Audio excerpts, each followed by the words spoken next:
Welcome, car lovers. The automotive market is facing a financial hurricane. We are standing on the edge of the most aggressive correction in history, where infrastructure failures and aging technology are turning expensive machines into liabilities. By 2026, the landscape will look entirely different, and if you are holding the keys to the wrong vehicle, your wallet will be collateral damage. We are analyzing 15 specific cars destined to be practically worthless. These aren't just bad deals. They are financial traps. Let's get into the details. We begin with the most tragic engineering dead end on the modern road, the Toyota Mirai. This car was sold as the hydrogen dream, a vehicle that would save the combustion engine's convenience while saving the planet. In reality, it is a logistical nightmare. The Mirai is a well-engineered car attached to a broken reality. Its value is plummeting to zero because the infrastructure required to run it is literally disappearing. In major markets like California, energy giants, like Shell, have permanently shuttered their hydrogen filling stations. We are seeing owners who bought these cars for nearly $60,000, unable to sell them for even $10,000 today. The depreciation curve here is vertical. By 2026, as the remaining stations face maintenance backlogs and hydrogen fuel costs hover around $200 to fill a single tank, the Mirai will not just be cheap, it will be unusable. You cannot drive a car you cannot fuel. The technology is impressive, but the economics are disastrous. The complimentary fuel cards Toyota provided to early adopters are expiring, and once you are paying out of pocket, the cost per mile is astronomically higher than a gas V8 or a standard EV. This creates a vehicle with zero demand. Who buys a used car that costs 4 times as much to run as its competitors and might leave you stranded if the local pump breaks?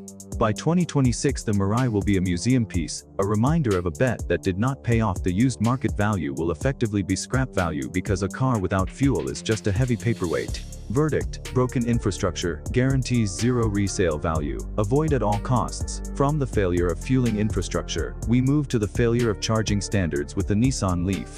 The Leaf deserves respect for starting the modern EV revolution, but in the ruthless used car market of 2026, history does not equal value. The Leaf committed a fatal error by sticking with the CHAdeMO charging standard, while the entire rest of the world moved to CCS, and now the Tesla NESES standard. If you buy a Leaf today, you are buying a Betamax player in a Netflix world. Public charging networks are already phasing out CHAdeMO plugs to make room for modern connectors.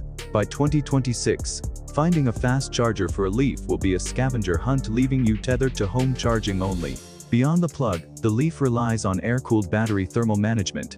Unlike every modern EV that uses liquid cooling to keep the battery stable, the Leaf's battery cooks itself in the summer and freezes in the winter. This thermal stress leads to severe and rapid degradation. A used Leaf in 2026 will likely have a severely diminished range, and with no easy way to charge it on the go, it becomes a city-only runabout with zero versatility. The market punishes inconvenience. Nothing is more inconvenient than a car you cannot charge and cannot drive long distances. Buyers in 2026 will look at the Leaf's degrading battery and obsolete port and simply walk away. Verdict: obsolete plug and degrading battery make this a bad investment. While the Leaf suffers from old standards, the original Audi e-tron SUV suffers from the German luxury trap, amplified by electrification. I am referring to the original model, not the updated Q8 e-tron. This vehicle is a prime example of first-generation technology aging poorly. When Audi built this, they played it safe, using a massive, heavy chassis and a large battery buffer. The result is a vehicle that struggles to hit 200 miles of real-world range, while consuming electricity at a prodigious rate. In 2026, a luxury SUV with less than 200 miles of range will be laughable. However, the real killer here is the out-of-warranty repair cost. These are highly complex machines with air suspension, intricate cooling loops, and electric motors that are now falling out of factory protection. We are already seeing catastrophic depreciation on these units, with values dropping 70% from new. By 2026, the cost to replace a failed battery module or an onboard charger on an e-tron will likely exceed the value of the car itself. Third-party mechanics are still learning how to fix high-voltage German systems, meaning you are stuck paying dealer rates. It is the classic used luxury car nightmare, where the purchase price is low, but the ownership cost is ruinous. The market knows this. Smart money avoids out-of-warranty German complexity, and the e-tron is the most complex of them all. Verdict: inefficient tech and ruinous repair costs create a financial black hole. That brings us to the segment of overpromised tech, led by the Mercedes-Benz EQS SUV. Mercedes attempted to redefine luxury with this car, but the market has rejected it violently. The depreciation on the EQS is staggering, with some examples losing nearly half their value in the first 12 months. The problem lies in the sheer overwhelming nature of the technology and the controversial styling. The hyperscreen, that massive glass dashboard stretching from pillar to pillar, is a stunning piece of tech until it breaks. In 2026, when these cars are out of warranty, a screen failure could be a $10,000 repair bill. If the screen goes dark, the car is effectively bricked. Furthermore, the brake pedal in the EQS physically moves on its own, due to the regeneration system, a feature that unnerves drivers and feels unnatural. The used market craves reliability and familiarity. The EQS offers neither. It is a spaceship that no one knows how to fly. When the software updates stop and the sensors start failing, this six-figure flagship will be trading for pennies on the dollar because the maintenance risk is simply too high for the average buyer. The design also works against it. The jellybean aerodynamic shape lacks the presence and status of a G-Wagon or a GLS, alienating the core Mercedes customer base. Verdict: massive depreciation and ticking time bomb tech. The same fate awaits its smaller sibling, the Mercedes-Benz EQE. The sedan market is already shrinking, but the EQE suffers from a profound identity crisis. It looks almost identical to the EQS, but offers less space and prestige. It suffers from the same rapid depreciation curve because Mercedes flooded the market with lease deals to move metal. Now, those leases are ending. The market is being deluged with used EQE sedans that nobody wants to buy. It is a car with cramped rear seating, questionable brake feel, and a design that lacks the presence of the traditional E-Class. By 2026, the EQE will be an orphan of the transition era, a car built to fill a gap that has since been filled by better purpose-built electric platforms. The battery technology in these early EQ models is already being superseded by 800-volt architectures from competitors, making the charging speeds of the EQE feel sluggish by comparison. In the EV world, charging speed is the new horsepower, and the EQE is already falling behind. Buyers in 2026 will look at the confusing lineup of Mercedes E-branded cars and choose the gas version or a competitor, leaving the EQA to rot on dealer lots. Verdict: a forgotten middle child with zero market desire. Even further down the ladder is the Mercedes-Benz EQB. This car represents the worst kind of compromise in automotive engineering. It is an electric car shoehorned into a gas car's platform. Because the batteries had to be stuffed into a chassis designed for an engine and transmission, the floor is abnormally high. This forces your knees up, creating an uncomfortable seating position for rear passengers. It is a compliance car, built to lower the brand's emissions average, rather than to be a class leader. By 2026, there will be dozens of affordable ground-up electric SUVs from Kia, Hyundai, and Volvo that offer better packaging, faster charging, and more range for less money. The EQB will be viewed as a relic of a time when legacy manufacturers were building EVs. No one will pay a premium for a compromised Mercedes when they can get a superior product from a mainstream brand. The badge on the grille cannot save a car that is fundamentally flawed in its packaging. It offers the maintenance costs of a Mercedes with the utility of a compact economy car. That is a losing proposition. Verdict: compromised packaging and lazy engineering equal low value. Let us shift gears to a brand that promised to be the Tesla killer, the Polestar 2. This is a handsome car with great driving dynamics, but it is currently being decimated by fleet dumping. Rental giant Hertz announced they are selling off 20,000 EVs, including massive numbers of Polestars, causing the used market to crash. When you flood the market with thousands of identical used cars, prices collapse due to oversupply. But the issue goes deeper than supply and demand. It is about service. Polestar is a spin-off of Volvo, but the service network is still sparse in many areas. Owners in 2026 will be holding a car that has seen hard rental usage, with a battery that has been fast-charged repeatedly, from a brand that might be struggling for relevance. Additionally, Polestar is owned by Geely, a Chinese conglomerate. As trade wars and tariffs heat up, the long-term support and parts availability for these vehicles could become volatile. The uncertainty surrounding the brand's logistics and the sheer glut of rental inventory will keep the Polestar Polestar 2's value in the basement. It is a good car caught in a bad market situation. Verdict: rental fleet dumping has destroyed its residual value. Rounding out the first half of our list is the Lucid Air. This inclusion is heartbreaking because from an engineering standpoint, it is arguably the best EV in the world. It has incredible range, efficiency, and power. However, the car market is not a meritocracy, it is a business. Lucid is burning through cash at an alarming rate. They have been forced to slash prices on new models dramatically to move inventory, which instantly destroys the resale value of every car sold prior to the price cuts. If you bought a Lucid Air for $100,000, and the new one is now $70,000, your equity has evaporated instantly. By 2026, the fear will be about the company's survival. If Lucid faces bankruptcy or acquisition, used buyers will be terrified of buying an Orphan car. A high-tech vehicle that cannot phone home to the server for updates is useless. This fear factor will drive the value of the Lucid Air down to levels that do not reflect its performance, but rather its risk. Buyers want security, and a startup facing financial headwinds cannot offer that. The risk of holding an unsupported vehicle will force prices into the ground. Verdict: incredible tech, but the company risk makes it unownable. From the uncertainty of a startup, we move to the most polarizing vehicle of the decade, the Tesla Cybertruck. The hype machine for this truck was unprecedented, but the reality on the used market in 2026 will be a brutal wake-up call. We are already seeing the early adopter premium vanish as flippers get burned, but the long-term ownership prospect is the real nightmare.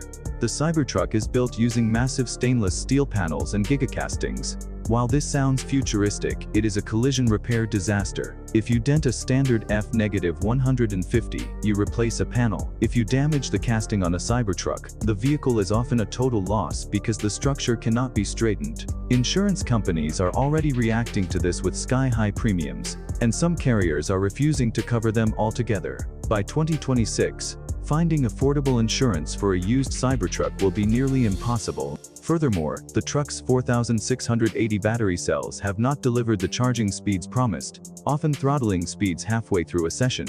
As the supercharger network opens up to everyone, the Cybertruck's massive battery taking an hour to charge will be a logistical headache. It is a massive, difficult to park, expensive to insure novelty item. Once the cool factor evaporates, you are left with a truck that cannot do truck things as well as a Ford, and cannot do Tesla things as well as a Model Y. Verdict: unrepairable bodywork and insurance refusals will tank the value.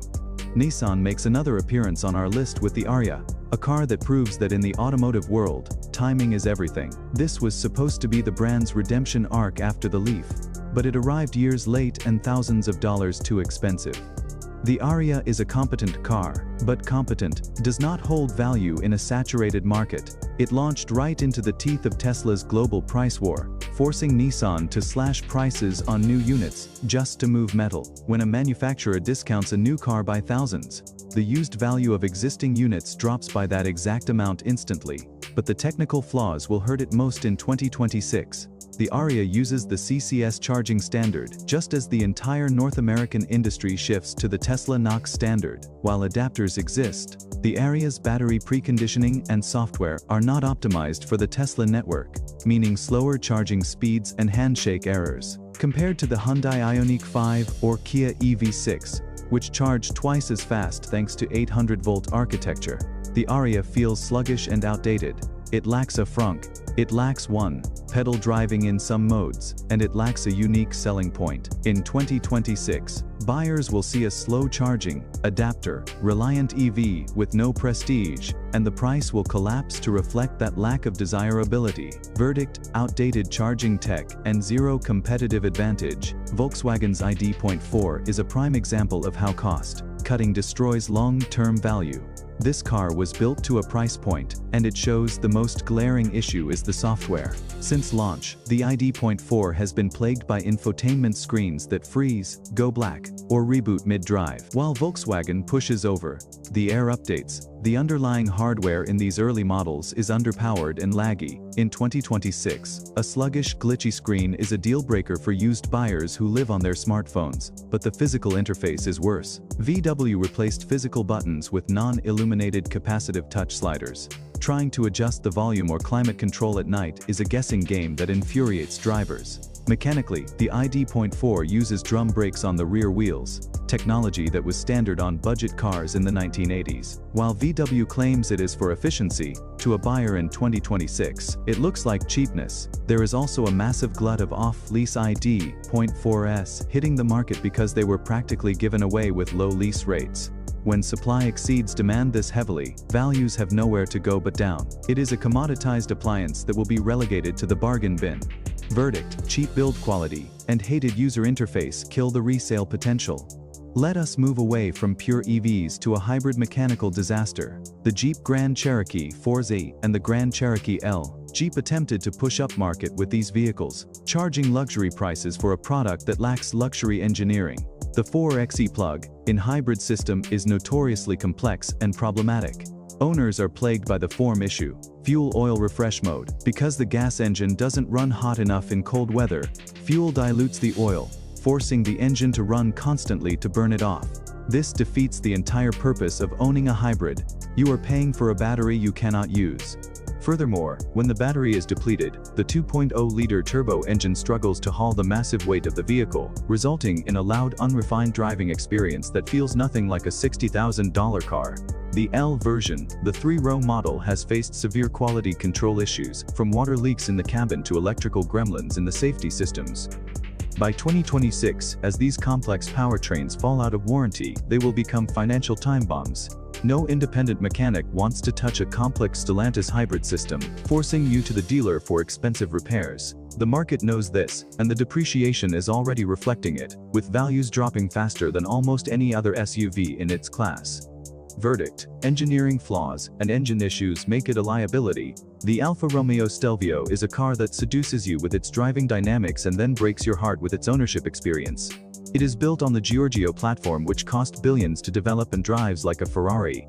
But it was rushed to market with electrical architectures that were not ready for prime time. Early models were notorious for battery drain issues, sensor failures, and infotainment screens that looked like they belonged in a budget hatchback. By 2026, the gap between the Stelvio's tech and the competition will be a canyon. The backup camera resolution is grainier than a flip phone, and the interface is laggy, but the real depreciation driver is the Italian Stigma. The used market is terrified of out-of-warranty Italian cars. Even if the mechanicals are solid, the perception of unreliability scares off 90% of buyers. This forces sellers to lower prices drastically to find a taker. We are seeing Stelvios lose 70% of their value in 5 years. In 2026, you will be able to buy one for the price of a used Corolla, but the maintenance costs will still be that of a luxury performance vehicle. That disconnect between purchase price and running cost renders the car effectively worthless to the average driver. Verdict: driving brilliance overshadowed by terrifying depreciation and old tech. The Maserati Levante is a tragedy of automotive neglect. This SUV is officially being discontinued, and that cancelled status is the final nail in its coffin. When a manufacturer kills a model without a direct successor, parts availability becomes a concern and interest vanishes. The Levante was always a confused product. It has a Ferrari-derived engine that sounds incredible, but it is mated to an interior full of parts bin sharing from lower-tier brands. The window switches, the headlight knobs, and the infotainment system are lifted from Chrysler and Dodge products. Buyers in the used market of 2026 will not pay premium prices for an interior that feels like a rental car. Mechanically, the air suspension system is a known weak point, with repairs costing thousands of dollars per corner. The V6 engine, while potent, requires meticulous and expensive maintenance. By 2026, the Levante will be an orphan car. It is too expensive to maintain for a budget buyer, and too outdated and cheap feeling for a luxury buyer. It sits in a no-man's land of value where the only way to sell it is to practically give it away. Verdict: discontinued status and ruinous maintenance costs equal zero demand. Finally, we have the dinosaur of the luxury segment, the Infiniti QX80. I am specifically talking about the outgoing generation that has been on sale since 2011. Infiniti has just released the all-new 2025 QX80, which is a quantum leap forward in technology, luxury, and engineering. The arrival of this new flagship instantly turns the old model into a fossil. The old QX80 is built on a chassis that dates back nearly 15 years. It drives with the shudder and vibration typical of old body, on-frame trucks. Its 5.6-liter V8 is reliable but horribly inefficient, often returning single-digit fuel economy in the city. In 2026, a luxury SUV that lacks semi-autonomous driving, has a tiny, low-resolution screen, and costs $100 to fill up every few days is a hard sell. The interior wood is glossy and dated, the leather gathers strangely, and the ride quality is floaty and imprecise. The depreciation curve here will be vertical because the new model is so much better that it highlights just how ancient the old one is. Dealers will dump these into the wholesale market, crushing the trade in value for anyone unfortunate enough to still own one. Verdict: ancient platform and thirsty engine rendered obsolete by the new model. These 15 cars represent the financial sinkholes of the modern automotive era.